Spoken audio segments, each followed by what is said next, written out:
Hello friends, good evening and welcome to my channel Loving with Rituতে।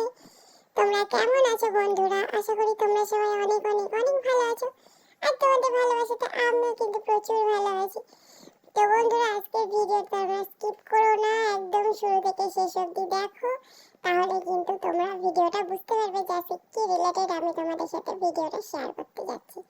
তো তোমরা অনেকেই আমাকে লাইভে এসে বলো, বৌদি ভাই তুমি নতুন বাড়ি করেছো, তুমি তো বাড়িটা পুরোটা দেখালে না এখনো ঘুরে ঘুরে। তো তাদেরকে জানিয়ে রাখি, সেটারও একটা নতুন ব্লগ আমি নিয়ে আসবো। তো তোমরা জানো আমি বাড়িতে হঠাৎই ঢুকে পড়েছিলাম, কারণ যে বাড়িতে ছিলাম সেখানে একটু প্রবলেম হচ্ছিল, আর তোমাদের জন্য ব্লগ শেয়ার করতে পারছিলাম না। এক জায়গা থেকে আরেক জায়গায় জানো তো কত রকমের অসুবিধা হয়। তো যাই হোক না কেন, যেটা মূল বিষয় ছিল যে আমি তো হঠাৎ করে বাড়িতে ঢুকে পড়েছিলাম, কিন্তু আমি পুজোটা দিতে পারিনি। তার জন্য খুব ভালো একটা দিন আমি অপেক্ষা করছিলাম, যে একটা ভালো দিন পেলে পরে আমি পুজো দেবো। তা আমি কিন্তু ঢুকে পড়েছিলাম এই অমাবস্যার 2-1 দিন আগে। এবার অমাবস্যায় তো আর লক্ষ্মীনারায়ণ পুজো দেওয়া সম্ভব নয়, কারণ কেউই দেয় না, এটা দিতে গেলে একটা নির্দিষ্ট পূর্ণিমার দিনের জন্য অপেক্ষা করে থাকতে হয়। তা আমিও ছিলাম যথারীতি। আজকে হচ্ছে পূর্ণিমা, রাখি পূর্ণিমা, প্লাস ঝুলন পূর্ণিমা, যে কোনো কিছু বলতেই পারো। আর দিনটা খুবই ভালো। সব থেকে বড় কথা, শ্রাবণের পূর্ণিমা। তো আমার কি বলবো, মহাদেব আমার মনের আশা পূরণ করবেন এটা তো কখনো হতেই পারে না। আমি বিশ্বাসই করি না যে আমি কিছু আশা করেছি আর মহাদেব সেটা পূরণ করবেন না, কারণ আমি তো জানো সব থেকে বেশি ওনাকে বিশ্বাস করি, ভালোবাসি।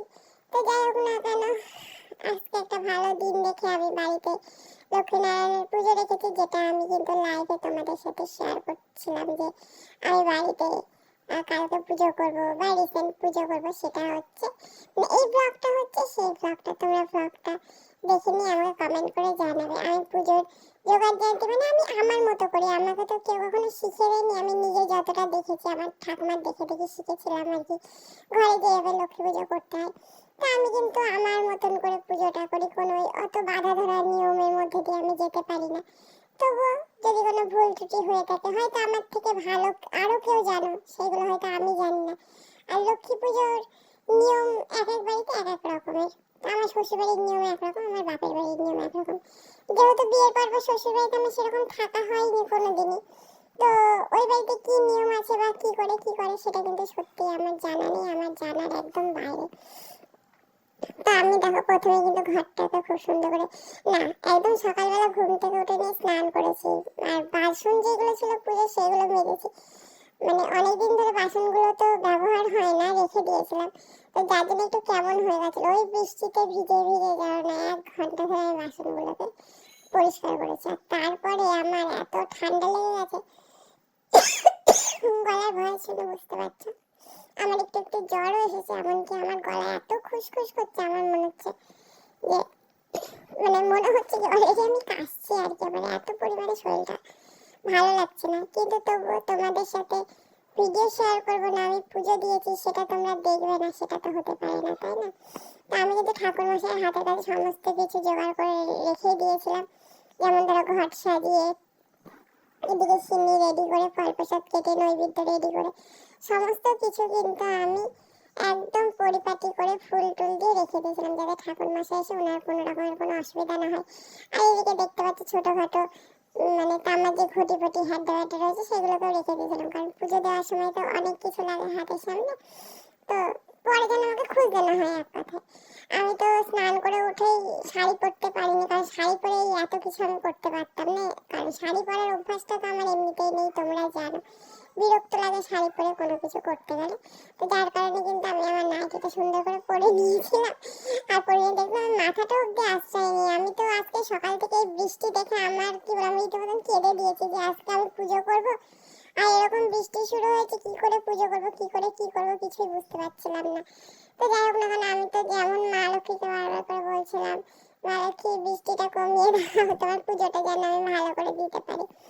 তো তোমরা এগুলো রিয়েলাইজ করবে যারা বাড়িতে অনুষ্ঠান করছো বা করো, তখন যদি কোনো রকমের বৃষ্টি বর্ষা শুরু হয় কেমন লাগে বলো তো। আমার তো খুবই মন খারাপ লাগছিল। তো তারপরে মা লক্ষ্মীর কৃপায়, মহাদেবের কৃপায় বৃষ্টিটা একদম কমে গেছিল।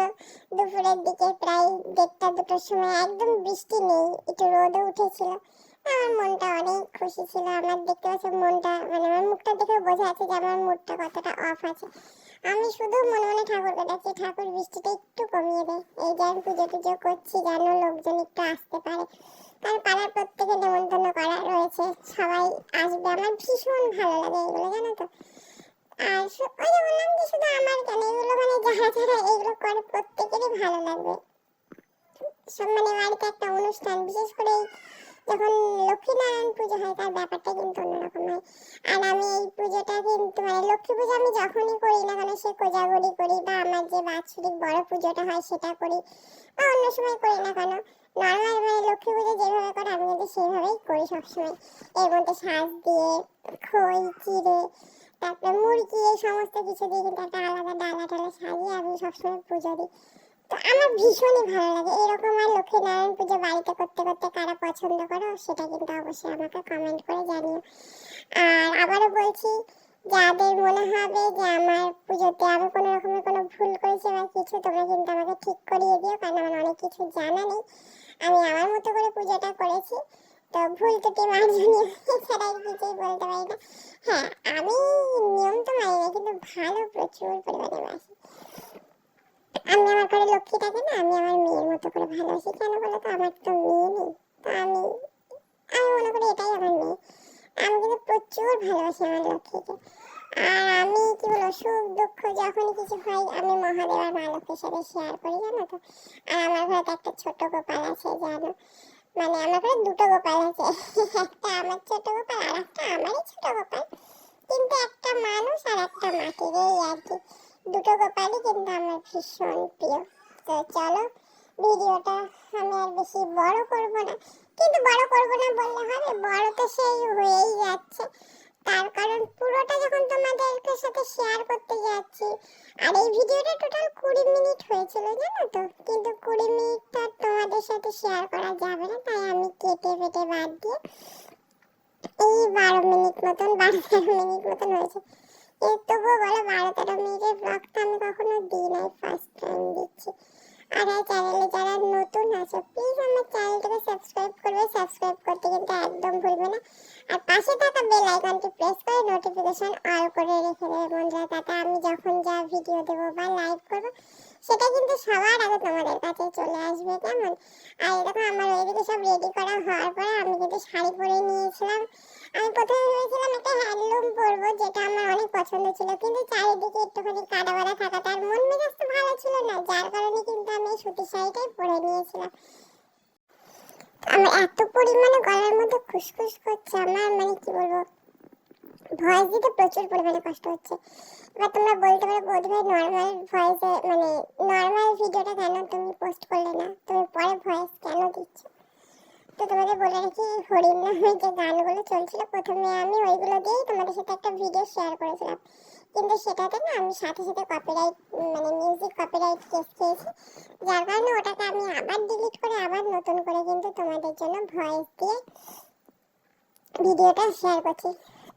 তোমরা নিজেরাও হয়তো বুঝতে পারছো যে আমার কথা বলতে কতটা পরিমাণে কষ্ট হচ্ছে, কিন্তু তবুও আমি মানে কথা বলছি, কারণ তোমাদেরকে তো জানাতে হবে, তোমাদেরকে তো দেখাতে হবে, তাই না। কারণ তোমরা অনেকে আমার বাড়ির পুজো দেখার জন্য ওয়েট করছিল, সবার কথা বলবো না, কিন্তু অনেকে যারা আমাকে খুব ভালোবাসে, তার মধ্যে আমার কত জুনিয়র আছে, সিনিয়র আছে, প্রত্যেকের উদ্দেশ্যে কিন্তু বললাম যে শুধু মানে সবার কথা বলবো না, কেউ কেউ রয়েছে যারা আমার ভিডিও দেখতে প্রতিনিয়ত ভালোবাসো, যারা আমাকে ভালোবাসে, শুধু ভিডিও দেখতে ভালোবাসে সেটাই না, যারা আমাকে এক কথাতে ভালোবাসে। তোমরা কারা কারা খুশি হয়েছো আমার ঘরের পুজো দেখে সেটা তোমরা জানাবে। আর আমাদের ঠাকুর মশাই কিন্তু ভীষণ ভালো, উনি অনেকক্ষণ ধরে প্রায় 2.5 থেকে 3 ঘন্টা, বড় পুজো যখন করি তখন সময় নেই। আর আজকে যে পুজোটা করেছে সেটাও মিনিমাম 1.5 ঘন্টার উপরে সময় লেগেছে। তো কি আর করবো বন্ধুরা, আমি আর কথা বলতে পারছি না, আমার এত গলা খুসখুস করছে। চলো তোমরা ভিডিওটা স্কিপ না করে দেখো, তোমাদের ভালো লাগবে আশা করি। আমিও ভিডিওটা এখানে রেখে দিচ্ছি। চলো, bye bye, love you friends, love you all. তোমরা প্রত্যেকে ভীষণ ভালো থেকো, সুস্থ থেকো, হাসি খুশি থেকো। আর আমার ভিডিওগুলো কেমন লাগে সেটা অবশ্যই কমেন্ট করে জানাতে ভুলবে না। কারণ তোমাদের একটা কমেন্ট কিন্তু আমাকে ভিডিও করতে প্রচুর পরিমাণে মোটিভেট করে।